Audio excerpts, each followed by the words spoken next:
Duolingo result invalid এসেছে, আপনার appeal করতে চাচ্ছেন, কিভাবে করবেন, এটার রুলস রেগুলেশনগুলো কি বুঝে উঠতে পারছেন না, কারো হেল্প দরকার, সময় মতো কাউকে পাওয়া যায় না, এটা পৃথিবীর নিয়ম। খেয়াল রাখবেন, আপনি সব সময় আপনার লাইফের সর্বত্র ক্ষেত্রে দেখবেন যখন যেটার প্রয়োজন তখন সেটা খুঁজে পাওয়া যাচ্ছে না।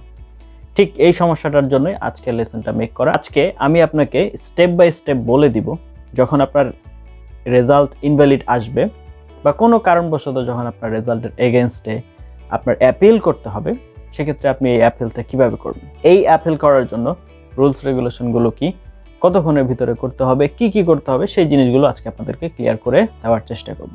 Before that, welcome to my channel blueberry video. আপনি যদি আমার চ্যানেলে সাবস্ক্রাইবার হয়ে থাকেন then you are the boss, otherwise please subscribe, it's my whole hearted request to you. আমি চেষ্টা করছি আপনার ডুওলিঙ্গো ইংলিশ টেস্টকে সহজ করার জন্য। Duolingo English test is easy, এটা হচ্ছে আমার মটো। আমি আমার পক্ষ থেকে সর্বোচ্চ চেষ্টা করে যাচ্ছি আপনার এই জার্নিকে সহজ করার জন্য। আমার জন্য প্রে করবেন। আপনাদের অগণিত সংখ্যক ভালোবাসার জন্য আপনাদের সবাইকে অনেক এবং অনেক ধন্যবাদ। তো চলে আসি আজকের আলোচনায়, সেটা হচ্ছে অ্যাপিল করতে হবে আমাকে। এখন কথা হচ্ছে অ্যাপিল কেন করব। মূলত আপনি যখন এক্সাম দিবেন, এক্সাম দেওয়ার পর নর্মালি হচ্ছে ডুওলিঙ্গো এক্সামের পর 48 টেন্টেটিভ আওয়ার্সের ভিতরেই আপনার রেজাল্ট চলে আসার কথা। তো রেজাল্ট চলে আসলো, এখন রেজাল্ট আপনি দেখতে পাচ্ছেন আপনাকে ইনভ্যালিড করে দিয়েছে, দ্যাট মিনস আপনাকে সার্টিফাই করছেন। সেই ক্ষেত্রে আপনাকে আরেকটা অপশন আছে আপনার থাকে, আপনি অ্যাপিল করতে পারেন তাদের এই ডিসিশনের এগেনস্টে। তো এখন এটা হচ্ছে আমার কারণ যে আমাকে অ্যাপিল করতে হয়। এখন এখানে আরও কয়েকটা বিষয় আছে যে শুধুমাত্র কি এই জন্যই অ্যাপিল করা হয় নাকি অন্য কোনো কারণ আছে। সেই আলোচনায় যাওয়ার আগে আপনাদেরকে জাস্ট কয়েকটা ইনফরমেশন দিয়ে নিচ্ছি। সেটা হচ্ছে আপনার যদি প্র্যাকটিস টেস্ট দেওয়ার প্রয়োজন পড়ে, আপনি ডুওলিঙ্গোতে নিজেকে যাচাই করতে যাচ্ছেন আপনি কতটুকু পারেন বা না পারেন, সেক্ষেত্রে you can contact with me. আপনার যদি টেস্ট পারচেস নিয়ে ঝামেলা থাকে, you can contact with me. আপনার যদি টেস্ট দেওয়ার জন্য নিজস্ব ফ্যাসিলিটি নাই, দ্যাট মিনস ল্যাপটপ নাই, কোয়াইট রুম অ্যারেঞ্জ করতে পারছেন না, দ্যাট মিনস সেন্টারে এসে পরীক্ষা দিতে হবে, you can contact with me. আমার কন্ট্যাক্টের ডিটেলস আপনি ভিডিওর কমেন্টে পিন করা অবস্থায় পেয়ে যাবেন। আশা করি আপনার ডুওলিঙ্গো জার্নিতে কিছুটা হলেও হেল্প করতে পারবো। এবার চলে আসি, এখন ডুওলিঙ্গো আপিল কেন করা হয়। ডুওলিঙ্গো আপিল করা হয় নর্মালি যদি আপনাকে কি করা হয়, ইনভ্যালিড করা হয়, আপনার স্কোর দিচ্ছে না, ইনভ্যালিড। সেক্ষেত্রে আরেকটা হচ্ছে আপনার অ্যাকাউন্ট যদি ব্লক করে দেওয়া হয়, সেই ক্ষেত্রে আপিল করার সুযোগ আছে। এখন আপনার স্কোর আসছে, কারণ আপনি পেয়েছেন 90, আপনার দরকার হচ্ছে 100। আপনি আপিল করলে কি আপনার স্কোর বাড়বে? সুযোগ নেই। স্কোর কম বেশির জন্য আপিলে কাজ হয় না, বা এটার সিস্টেম নাই ডুওলিঙ্গোতে আর কি।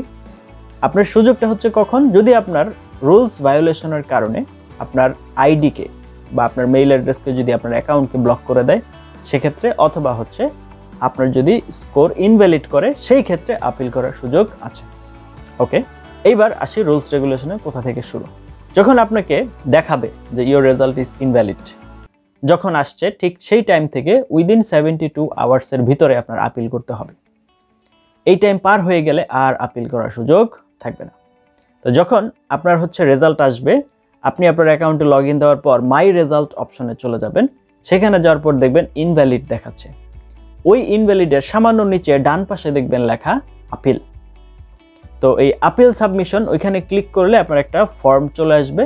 সেখানে আপনার যে মেইল অ্যাড্রেস ওইটা অটোমেটিক নিয়ে নিবে, ওটা ওয়েবসাইটের থেকেই অটোমেটিক নিয়ে নিবে, আপনার দিতেও হবে না। আপনি জাস্ট ওইখানে সঠিকভাবে আপনার যুক্তিগুলো তুলে ধরবেন কেন আপনাকে স্কোর তারা দিবে, এবং আপনার যারা যে ভুলগুলো ধরেছে সেগুলো কেন হয়েছে, সেটার স্যাটিসফ্যাক্টরি আনসার যদি আপনি দিতে পারেন, তাহলে আশা করা যায় স্কোর চলে আসবে। আমি 2017 সাল থেকে স্টুডেন্ট পড়াচ্ছি। এই ক্ষেত্রে এটা লেখার কিছু টিপস আছে, কিছু টেকনিক আছে। এই জিনিসগুলো যদি আপনারা ভালো করে ফলো করতে পারেন, বিশেষ করে আপনাকে যে ইনভ্যালিড দিয়েছে সেখানে কিন্তু ওরা একটা এক্সপ্লেনেশন দিয়েছে বা কারণ দিয়েছে যে এই কারণে আপনাকে রেজাল্টটা দেওয়া যাচ্ছে না, আপনাকে ইনভ্যালিড করা হয়েছে। আপনার ওইটার কাউন্টার যুক্তি বা কাউন্টার লজিকটাই আপনার ওইখানে ডেসক্রিপশনে দিতে হবে যে এই কারণে আমার এই সমস্যা হয়েছে, যার জন্য এই প্রবলেমটা হয়েছে। আদারওয়াইজ আমি নিজের পক্ষ থেকে সৎ পরীক্ষা দিয়েছি। তো এখন আপনার যদি এই প্রবলেম থেকে থাকে, আপনি লিখতে পারছেন না বা গুছিয়ে লিখতে পারছেন না, বুঝিয়ে লিখতে পারছেন না, সেই ক্ষেত্রে you can contact with me. তবে আমি হেল্প করব একমাত্র তাকেই যে জেনুইন এক্সাম দিয়েছেন, দ্যাট মিনস অনেস্ট এক্সাম দিয়েছেন। তার ক্ষেত্রে যদি 72 আওয়ার্সের ভিতরে আমার সাথে যোগাযোগ করতে পারেন, then I will try to help you.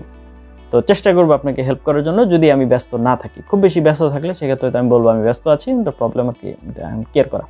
তো আপনি আপনার মতো করে চেষ্টা করেন। তো 72 আওয়ার্সের ভিতরে আপনার আপিলটা শেষ করতে হবে। কি করতে হবে? জাস্ট এখানে একটা বক্স আসবে, সেখানে আপনার কেন আপনার সমস্যাটা হয়েছে, কেন ডুওলিঙ্গো আপনাকে সার্টিফাই করবে, এই জিনিসটা তুলে ধরতে হবে এখানে। আপনার মেইল অ্যাড্রেস হুবহু নিয়ে নেবে, তারপর সাবমিট করে দিবেন। সাবমিট করার পর দেখবেন ওই অপশনটা গ্রে হয়ে গেছে। আবার মাই রেজাল্ট আসলে দেখবেন যে অলরেডি অ্যাপিল সাবমিটেড দেখাচ্ছে। এরপরে 4 বিজনেস ডেইসের ভিতরে আপনার এটার স্কোরটা চলে আসবে। এখন যখন আপনি আপিলটা করবেন তখন একজন টেস্ট এক্সপার্ট, মানে ডুওলিঙ্গোর টেস্ট এক্সপার্ট আবার আপনার ফুল এক্সামটা এক্সামাইন করবে। আপনি যে কারণগুলো বলেছেন বা আপনি যে লজিকগুলো দেখেছেন সেগুলোর সাথে ম্যাচ করার চেষ্টা করবে। সে যদি স্যাটিসফাই হয় তাহলে আপনাকে এবার স্কোর দেওয়া হবে, এবং জেনুইনলি যদি আপনি পাওয়ার উপযুক্ত হন তাহলে অবশ্যই আপনাকে স্কোর দিবে। এখানে এটা নিয়ে কোনো সন্দেহের অবকাশ নাই। এখন কথা হচ্ছে যে দ্বিতীয়বার অ্যাপিল করা যাবে কিনা। দ্বিতীয়বার অ্যাপিল করার অপশন যদি ওরা রাখে, মানে ওই যে আপনি নিজে যদি অ্যাপিলের অপশন পান নিচে, তাহলে করতে পারবেন। আর যদি না থাকে তাহলে নাই। সহজ হিসাব। ওরা মাঝে মধ্যে দেয়, মাঝে মধ্যে দেয় না। So it's totally up to them, তাদের উপরে ডিপেন্ড করছে। এখন আপনি অ্যাপিল করে 4 বিজনেস ডেজ, আমি কিন্তু 4 দিন বলি নাই, 4 ওয়ার্কিং ডেজ, মনে করেন এর মধ্যে যদি হলিডে পড়ে যায়, এর মধ্যে যদি উইকেন্ড পড়ে যায়, সেগুলো বাদ দিয়ে 4টা কর্মদিবস পর্যন্ত আপনাকে অপেক্ষা করতে হবে। এরপরে হচ্ছে আপনি রেজাল্টটা পাবেন। এই হচ্ছে মোটামুটি আপনার আপিলের কার্যক্রম। তো এখন সমস্যা যেটা হয় আমাদের বাংলাদেশের স্টুডেন্টদের ক্ষেত্রে, সেটা হচ্ছে লিখব কি স্যার। এখন এই বিষয়ে আমার এক্সপার্ট টিম আছে, আপনারা চাইলে আমার সাথে যোগাযোগ করতে পারেন, আই উইল হেল্প ইউ। এবং হচ্ছে দেখা যায় যদি অল্প স্বল্পর ভিতরে হয় তাহলে তো হলো, আর যদি আপনার বেশি সময় দিতে হয় আপনার পিছনে আমাদের টিমের, তাহলে এটার জন্য কিন্তু চার্জ আছে, এটা কিন্তু ফ্রিতে করে দেওয়া যাবে না, কারণ এটার পিছনে আমাদের টিমের সময় যাবে, রাইট? সো এই জন্য আমার ছাত্রদের গুলো তো আমাদের এমনি করে দেওয়া হয়। তো সেক্ষেত্রে আমরা দেখেছি, এখন অনেকের মনে প্রশ্ন আসে, স্যার আপিল করলে কি স্কোর আসে কিনা। আপিলের স্কোর আসার চান্সেস হচ্ছে 50-50, আসার সম্ভাবনাও আছে 50%, না আসার সম্ভাবনাও আছে 50%। এখন এটা অনেকাংশে বেড়ে যাবে, মানে আপনার স্কোর পাওয়ার সম্ভাবনাটা অনেকাংশে বেড়ে যাবে যদি আপনি জেনুইন এক্সাম দিয়ে থাকেন অ্যাকচুয়ালি। তারপরে যদি আপনাকে কি করে, ইনভ্যালিড করে, সেক্ষেত্রে আমরা যদি ঠিকঠাক মতো যুক্তি বর্ণনা দিতে পারি তাহলে আপনার স্কোর পাবো। এখন আপনি যদি জেনুইন এক্সাম দিয়ে না থাকেন সেক্ষেত্রে কোনো যুক্তি কাজ হবে না, কারণ ডুওলিঙ্গো অফিসিয়াল অথরিটি বেকুব না, বোকা না, ওরা বোঝে, রাইট? তো যাই হোক, আজকে এতক্ষণ পর্যন্ত সাথে ছিলেন তার জন্য অনেক এবং অনেক ধন্যবাদ। আপনার যদি ডুওলিঙ্গো প্রিপারেশন নিয়ে আমাদের সাথে, আপনি চাইলে আমাদের ফেসবুক পেজ এবং গ্রুপে কানেক্টেড থাকতে পারেন। আমরা অনেক ধরনের রিসোর্স ম্যাটেরিয়ালস এখানে দিচ্ছি। You guys can be attached with us over there. So এতক্ষণ পর্যন্ত সাথে থাকার জন্য অনেক অনেক ধন্যবাদ। এই লেসনটি যদি আপনার সামান্যতম উপকার হয়ে ফ্রেন্ডস এন্ড ফ্যামিলির সাথে শেয়ার করতে ভুলবেন না। Thank you.